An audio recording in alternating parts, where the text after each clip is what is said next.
کچھ صورتحال وہ خراب ہو رہی تھی. اب وہ صورتحال کیا خراب ہو رہی تھی؟ سب سے پہلی بات یہ کہ یہ ایک بہت بڑا صوبہ تھا, ایک بڑا صوبہ تھا, ٹھیک ہے, اور بڑا صوبہ تھا تو اس کے اندر بات یہ تھی کہ اس کے کچھ ایریاز کے اندر مسلمز جو تھے وہ اکثریت میں تھے, اور کچھ ایریاز کے اندر جو ڈسٹرکٹ تھے وہاں پر ہندو جو تھے وہ میجورٹی میں تھے. تو یہ جو ایریا تھا بنگال کا پروونس, اس وقت اوور آل اگر میں دیکھوں تو جو ہندو تھے وہ ڈومیننٹ تھے. ہندو جو تھے, ہندوؤں کا غلبہ تھا. غلبہ ان اے سینس کہ معاشی طور پر وہ بہت ہی زیادہ مضبوط تھے معاشی طور پر. اب ہندو جو تھے معاشی طور پر بہت زیادہ مضبوط تھے, تو مسلمان جو تھے وہ اس وقت ایک ڈکلائن کا شکار تھے, میزریبل کنڈیشن تھی, کیونکہ وہ کاروبار میں بہت آگے نہیں تھے, ان کے لیے جابس اپرچونیٹیز نہیں تھیں. تو مسلمان جو تھے وہ تھوڑا سا بلکہ کافی پیچھے تھے. اسی وجہ سے مسلمان جو تھے وہ پاورٹی کی طرف, ان کے غربت کی جو زندگی تھی وہ گزار رہے تھے. اب جب بنگال تھا اس میں کچھ آئے مشکلات آئیں انگریزوں کے لیے. انگریزوں کی اس کے اوپر حکومت تھی, ٹھیک ہے, اور انگریزوں کی حکومت جب تھی تو انگریزوں کو مشکلات آئیں, کون سی؟ انتظامی مشکلات. انتظامی مشکلات جناب یہاں پہ آنا شروع ہوئیں, ٹھیک ہے.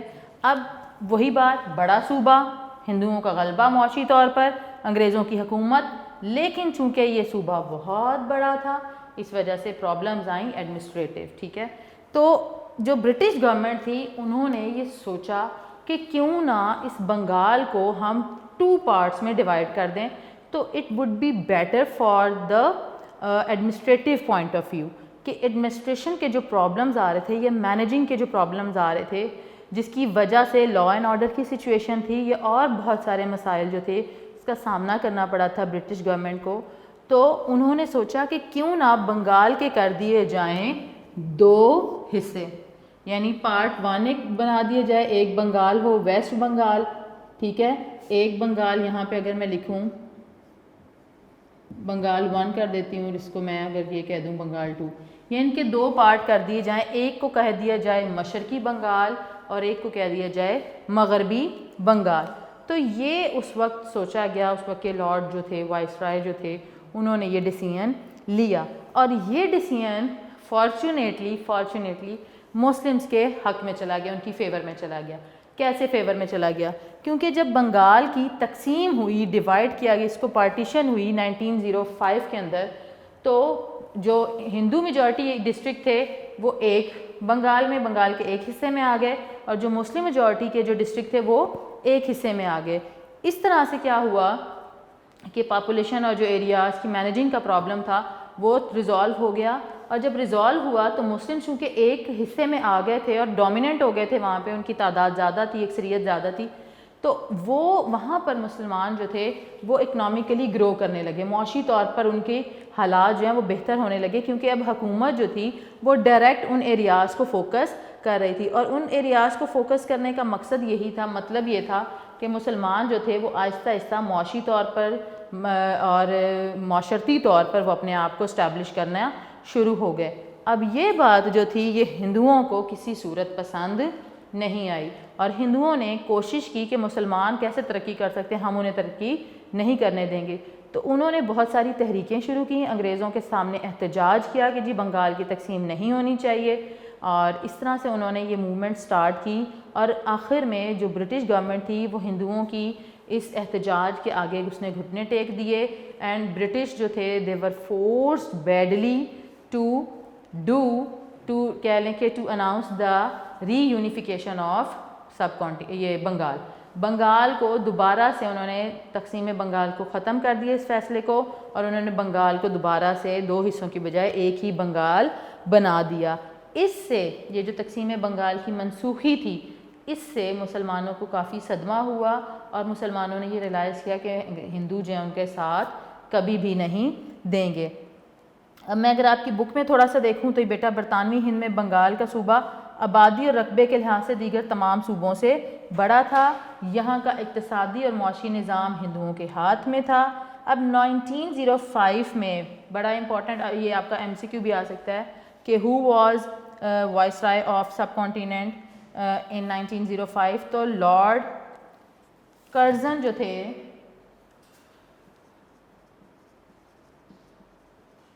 یہ جو تھے لارڈ کرزے یہ وائس رائے تھے اس وقت سب کانٹیننٹ کے.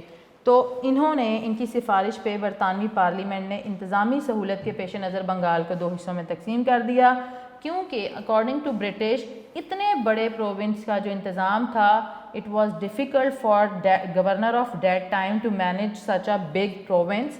ٹھیک ہے, سو انہوں نے اس کو ختم کر دیا. بنگال کے 2 صوبے مشرقی بنگال اور مغربی بنگال بن گئے.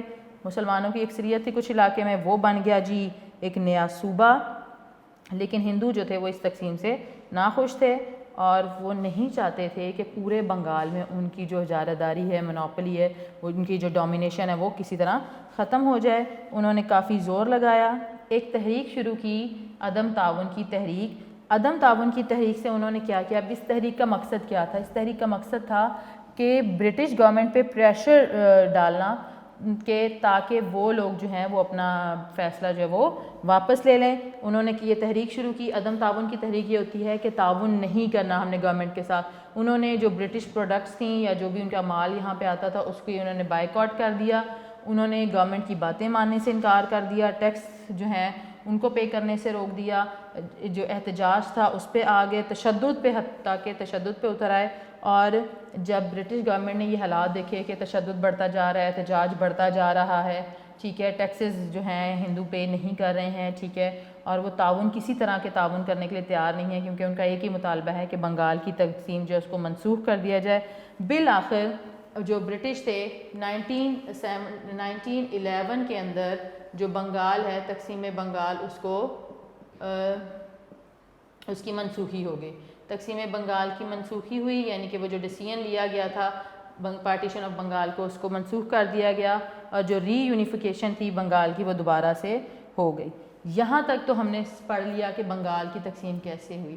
اب جو ہمارا نیا ٹاپک ہے, جو نئی بات ہے, وہ یہ ہم نے پڑھنی ہے کہ شملہ ڈیپوٹیشن, شملہ وفد 1906. اب دیکھو یہ 1905 میں تقسیم بنگال ہوئی اور شملہ وفد کہتے ہیں گروپ آف پیپل جو کہ کسی خاص مقصد کے لیے کہیں جاتے ہیں اور اپنی بات منواتے ہیں.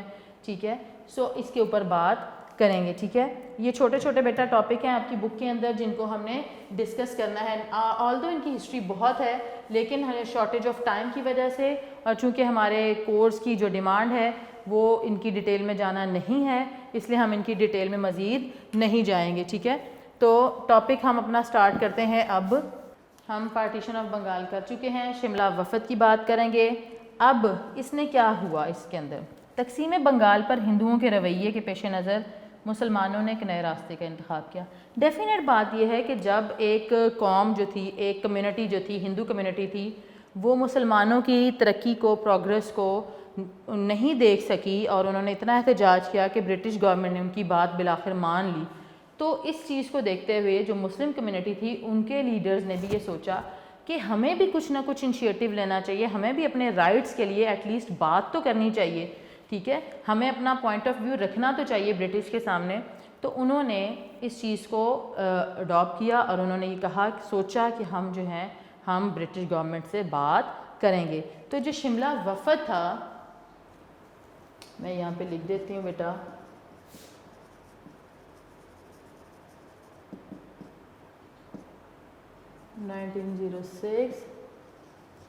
شملہ وفد. شملہ جو ہے وہ ایک ہل اسٹیشن ہے انڈیا کے اندر, جیسے ہمارے یہاں مری ہے تو ویسے ہی شملہ ہے. آپ نے کافی جگہوں پہ سنا بھی ہوگا, موویز وغیرہ میں, ڈراماز میں آپ لوگوں نے اس کا نام سنا ہوگا. ٹھیک ہے, اب ہوا کیا کہ 1 اکتوبر 1906 کو مسلمز جو تھے, جو اہم لیڈرز تھے یا گروپ آف مسلم جو تھوڑے امپورٹنٹ پرسنالٹیز تھیں, ان کا ایک گروپ تھا, ایک وفد تھا اور اس کو لیڈ کر رہے تھے, اس کی جو لیڈرشپ تھی وہ تھی سر آغا خان کے پاس. وہ اپنے مطالبات لے کے وائسرائے ہند لارڈ منٹو کے پاس شملہ میں ملا. ٹھیک ہے, انہوں نے وہاں پر جو ڈیمانڈ کی وہ ڈیمانڈ کی سیپریٹ الیکٹوریٹ کی. شملہ وفد کا جو مطالبہ تھا, ڈیمانڈ فار سیپریٹ الیکٹوریٹ. یہ الیکٹوریٹ کا کیا مطلب ہے؟ یہ جی اسے اردو میں کہا جاتا ہے جداگانہ انتخابات یا انتخاب. ٹھیک ہے, جداگانہ انتخاب. ٹھیک ہے, یہ اس کا مطالبہ کیا. اس کا مطلب کیا ہے؟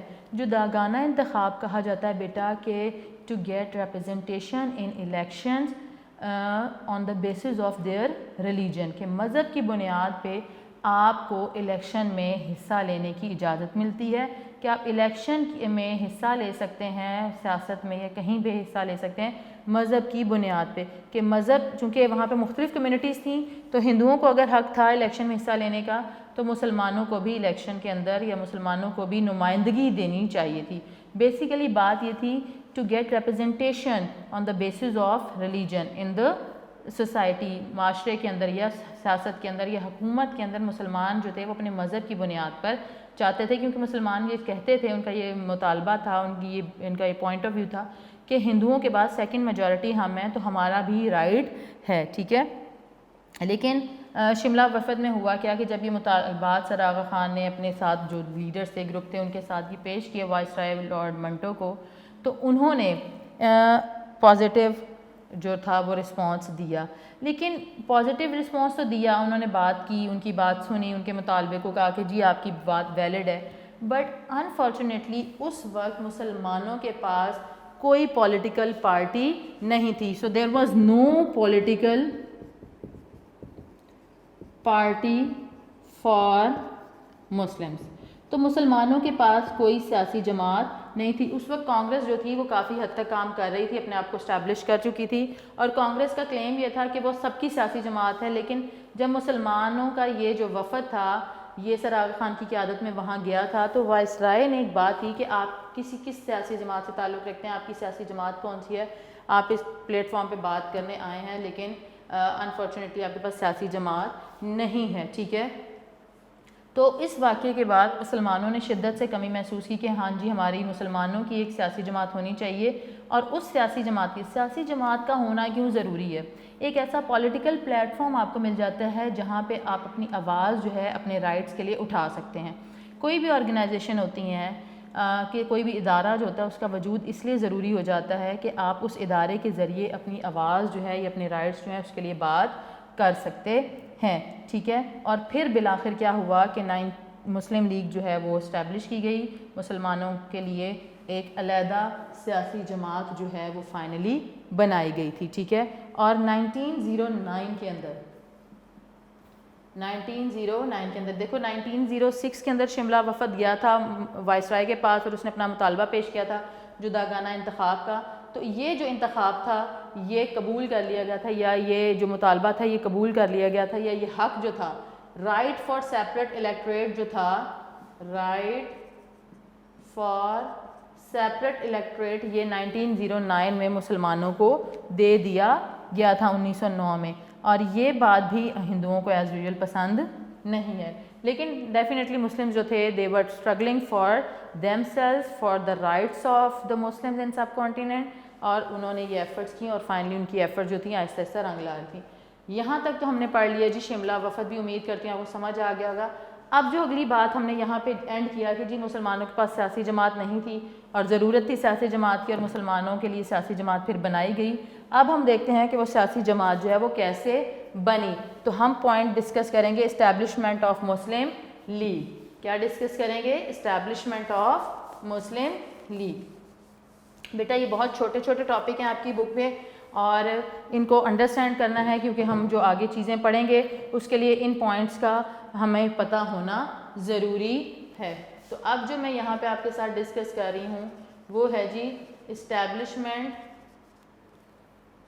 اسٹیبلشمنٹ آف مسلم لیگ، اور یہ بنی تھی جی 1906 میں. ٹھیک ہے. اس کی بات کریں گے. یہ جو دو ٹاپکس تھے یہ ہم کر چکے ہیں. اب ہمارا چل رہا ہے جی مسلم لیگ کا قیام. مسلم لیگ کا قیام. اچھا مسلم لیگ کا قیام یہ وہ سیاسی جماعت تھی جس نے مسلمانوں کے لیے راستہ ہموار کیا تھا to get a separate homeland for the security of their rights. ٹھیک ہے. ان کے سوشل رائٹس کی سیکورٹی کے لیے، ان کے اکنامیکل رائٹس کی سیکورٹی کے لیے اور ان کے ریلیجیس رائٹس کی سیکورٹی کے لیے. ٹھیک ہے. 1906 میں یہ جب مسلم لیگ بنی، یہ بنی تھی جی 30 دسمبر کو، ٹھیک ہے، یہ بنی ہمارے پاس 30 دسمبر کو یہ بنی تھی، 1906 میں بنی تھی، اور یہ بنی تھی کہاں پہ؟ ڈھاکہ کے اندر۔ ڈھاکہ شہر ہے، ٹھیک ہے، اب یہ بنگلہ دیش میں ہے، اس وقت سب کانٹیننٹ کا حصہ تھا، تو یہ ڈھاکہ میں بنی تھی۔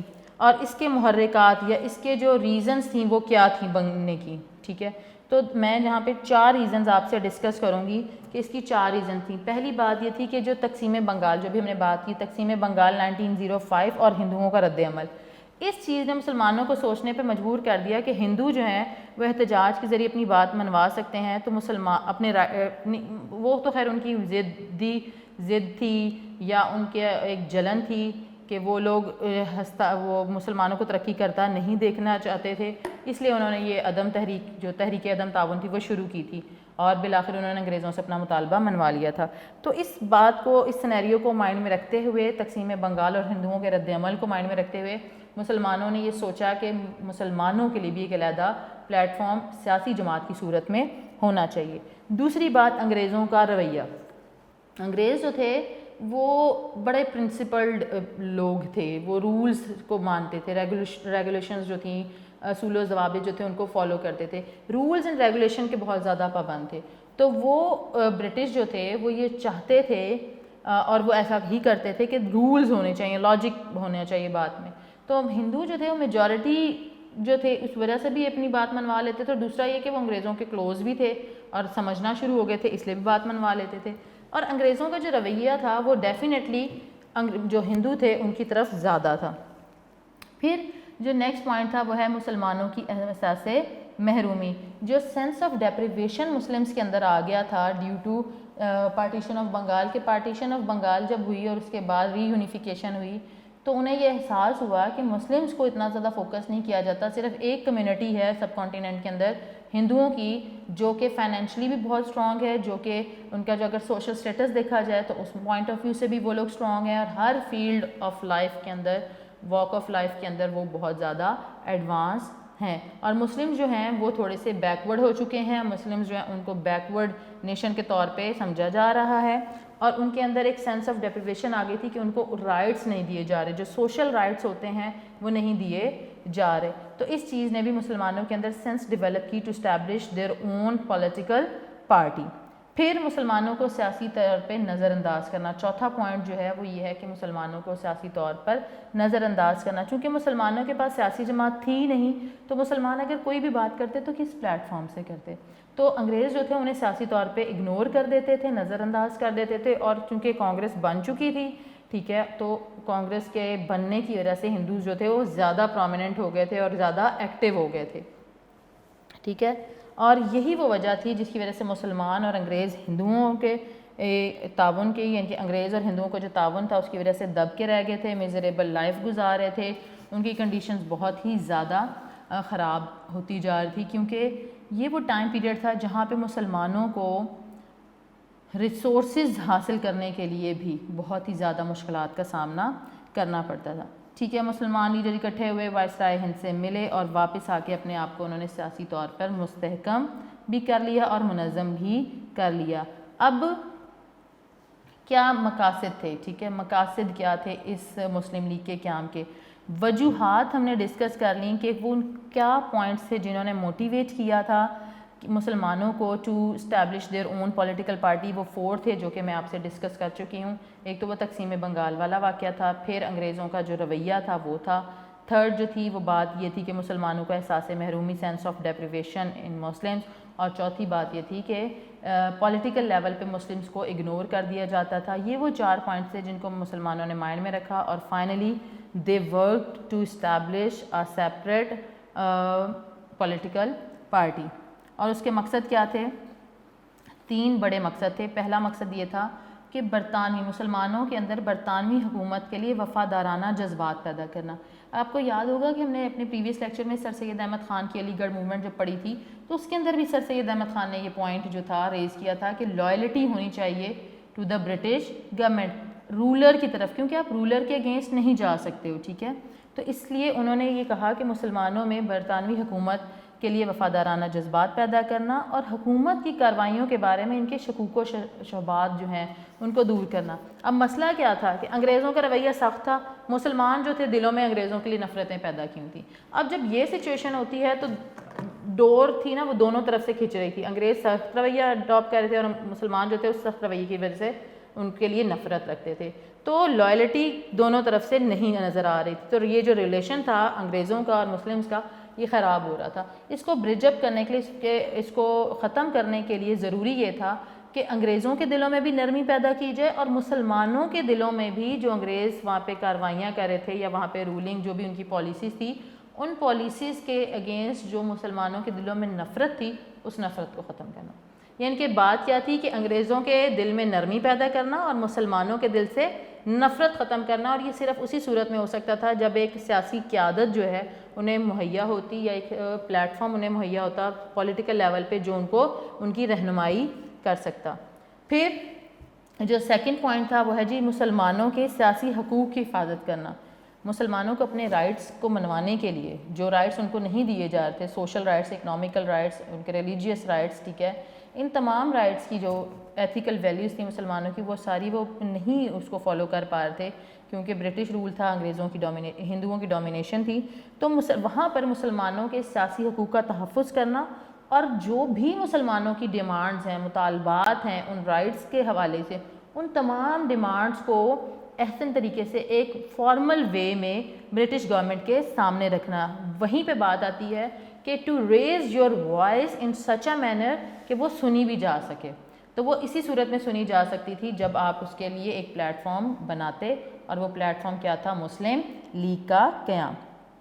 اور پھر جو تیسری بات تھی وہ یہ تھی جی مسلم لیگ کے مندرجہ بالا مقاصد کو نقصان پہنچائے بغیر دوسری اقوام سے تعلقات استوار کرنا، یعنی کہ ہم نے صرف برٹش جو ہیں ان سے اپنے تعلقات بہتر نہیں کرنے، بلکہ جو ہمارے ارد گرد دوسری اقوام بھی رہ رہی ہیں ان کے ساتھ بھی اپنے تعلقات اسٹیبلش کرنے ہیں، بہترین کرنے ہیں، بہتر کرنے ہیں، تاکہ ہم اس معاشرے میں ایک باعزت مقام جو ہے وہ حاصل کر سکیں۔ ہم نے نفرتوں کو دور کرنا ہے اور کوشش کرنی کہ ہم اسی معاشرے کا حصہ ہیں، اور بہت ساری قومیں آباد ہیں تو ہم نے ان قوموں کے ساتھ تعلقات رکھنے ہیں، لیکن ان تعلقات کو استوار کرنا ہے، لیکن اپنا مقصد جو ہے اس سے پیچھے نہیں ہٹنا۔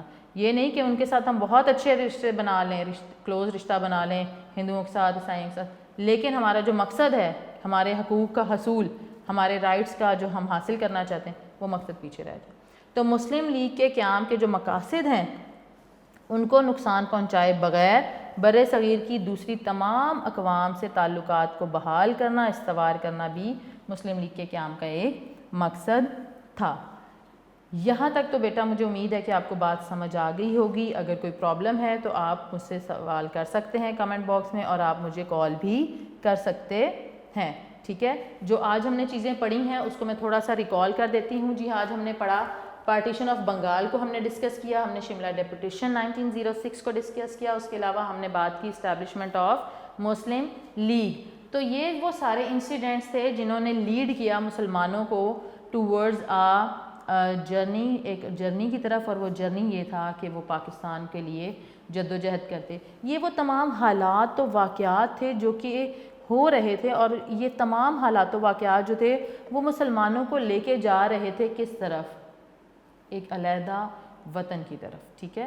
تو ہم نے پڑھ لیا کہ بنگال کی پارٹیشن ہوئی، بہت بڑا صوبہ تھا، اور اس کی پارٹیشن کی برٹش نے اپنے فائدے کے لیے، کیونکہ ان سے مینج نہیں ہو رہا تھا، مینجمنٹ کے ایشو تھے، لیکن اس کا جو الٹیمیٹلی جس فائدہ ہوا تھا وہ مسلمز تھے، اور یہ فائدہ ہندوؤں سے دیکھا نہیں گیا۔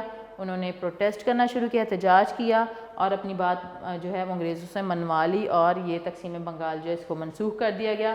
پھر شملہ ڈیپوٹیشن کے اسی بات کو لے کر، اپنا ایک مطالبہ لے کر، سر آغا خان کی قیادت میں ایک وفد جو ہے وہ گیا تھا جو اس وقت کے وائس رائے تھے منٹو، ان کے پاس، اور منٹو صاحب نے کیا کیا تھا کہ انہوں نے ان کی بات کو اپریشیٹ کیا تھا، لیکن اس وقت مسلمانوں کے پاس کوئی سیاسی جماعت نہیں تھی، اور وہ اپنا وہ جو جداگانہ انتخاب والی بات تھی، سیپریٹ الیکٹوریٹ والی بات، وہ بات پہنچا تو آئے تھے، لیکن اس وقت انہیں ضرورت محسوس ہوئی کہ ایک علیحدہ سیاسی جماعت ہونی چاہیے، اور پھر with the help of different leaders اور ان کی کولیبوریشن سے فائنلی جو مسلمز تھے they were able to establish their own political party, ٹھیک ہے، ان 1906 اور یہ سیاسی جماعت جو ہے وہ بن گئی تھی اور اس سیاسی جماعت نے مسلمانوں کے لیے ایک نئی سوچ کی راہ ہموار کی اور مسلمانوں کے لیے ایک نئی سمت کا تعین بھی کیا۔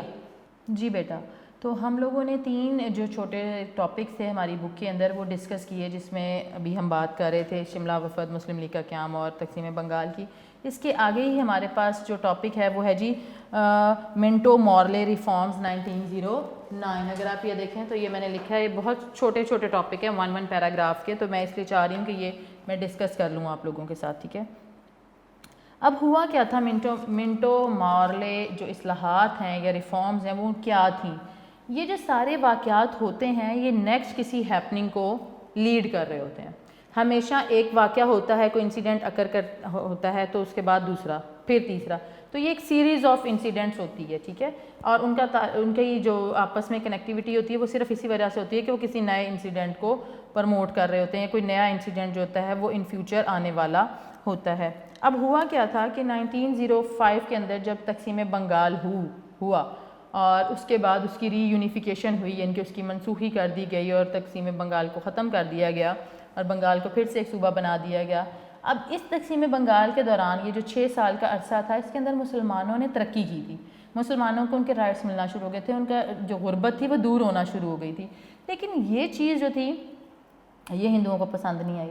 اب ہندوؤں کا یہ رویہ دیکھتے ہوئے مسلمان جو تھے وہ بھی بیزار ہونا شروع ہو گئے ہندوؤں سے، اور ہندو بھی جو ہے وہ ایک دوسرے سے مسلمانوں سے بیزار ہونا شروع ہو گئے۔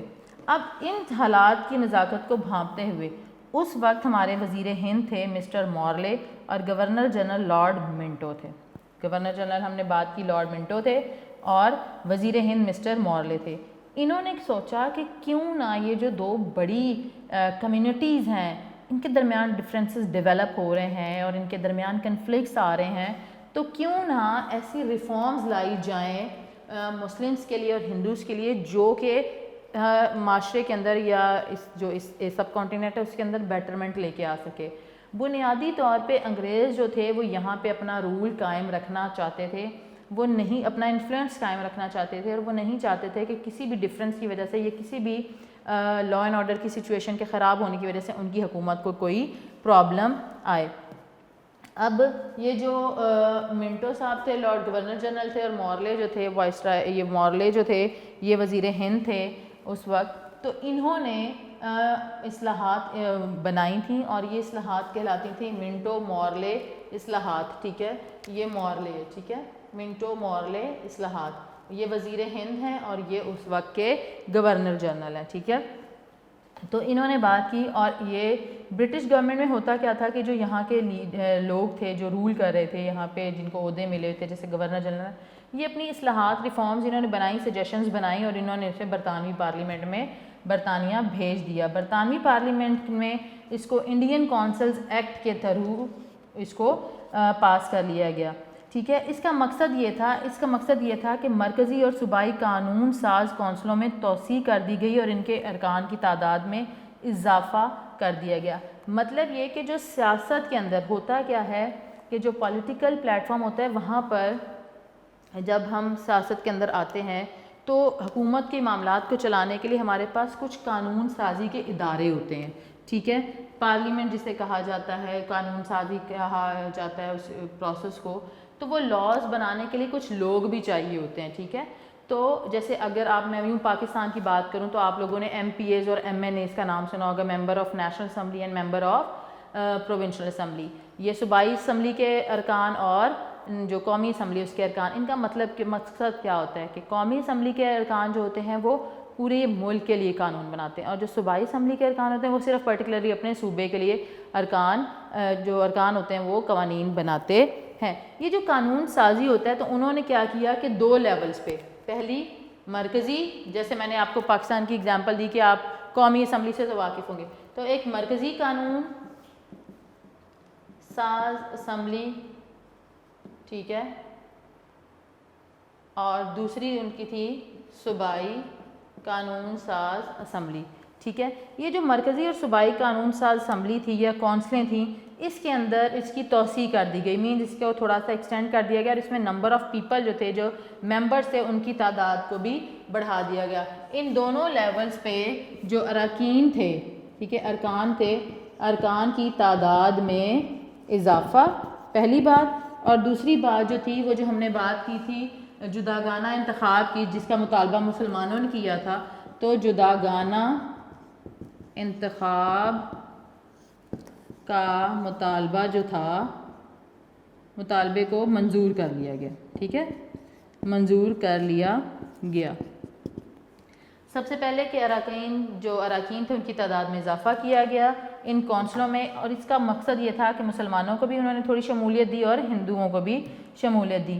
مسلم لیگ نے کیا کیا کہ چونکہ مسلم لیگ اس وقت تک بن چکی تھی، مسلم لیگ نے جداگانہ انتخاب کے مطالبے کی منظوری کو بہت زیادہ اپریشیٹ کیا، اور یہ ان کی ایک اچیومنٹ تھی کہ انہوں نے انگریزوں سے اپنا یہ حق منوا لیا تھا، اور یہ مسلمانوں کی وہ کامیابی تھی جس کو انہوں نے 1906 میں شروع کیا تھا، اور بالآخر 1909 میں انہوں نے اس بات کو منوا لیا، ٹھیک ہے۔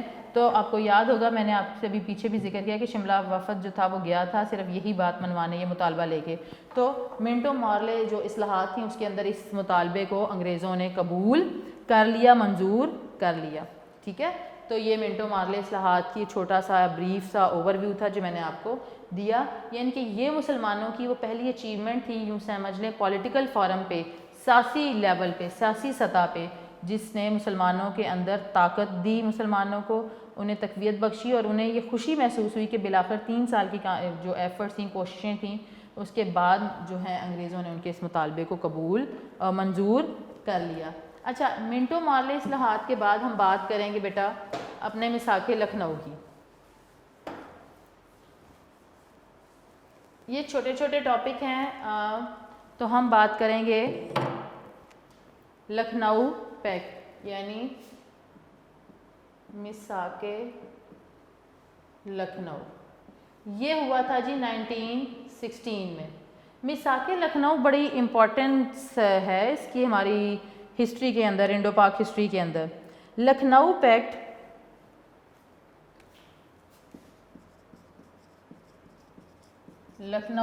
اسے کہا جاتا ہے جی انگلش میں میثاق لکھنؤ۔